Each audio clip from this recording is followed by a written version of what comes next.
Well, I can tell you my story. I left school. When I was 15. I left school on the day I was 15. I hated it. I hated school. I had a fight every day at school. I remember my English teacher saying to me that I'd never write anything more than a shopping list, and I'd probably spell that wrong, and he was right, because I couldn't spell, and that was really the heart of the frustrations and the problems I had at school. And so I left, and that was it.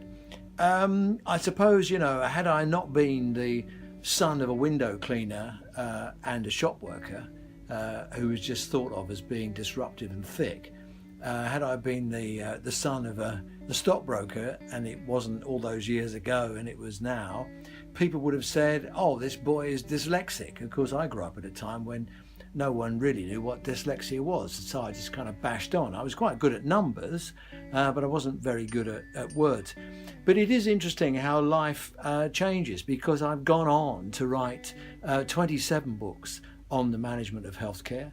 I've written columns for most of the national newspapers.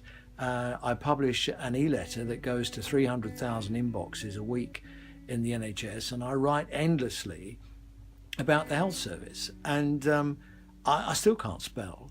And if I look on a page, I still can't see if I've made a typo. If it's something, I don't know what it is. I've tried the blue glasses thing, that kind of helps.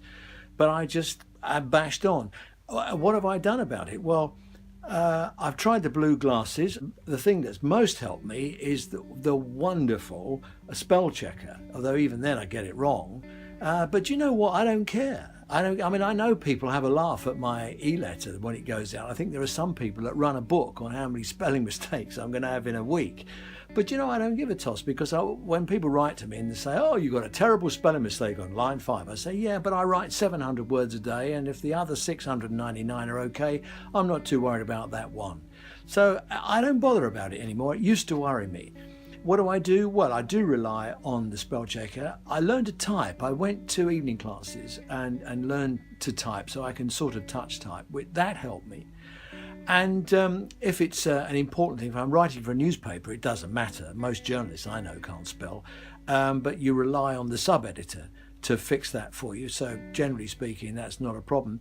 And if I'm writing something that's important, that's going to be seen by a lot of people, I often whiz it over to friends and colleagues and say, just have a look at this for me, because they all know I can't spell either. So the important thing is that it's what's in your heart that's important. If you're writing about things that you care about, if you're writing about things that are important, if you're writing about things that you really want other people to see, then, hey, what's a spelling mistake between friends? What's the odd typo between friends? It's not important.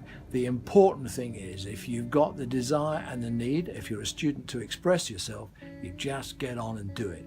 Because you know what, if you want to be a nurse or you're working in a clinical interface, it's how you look after people that's important. So I would say, be like me, don't give a stuff.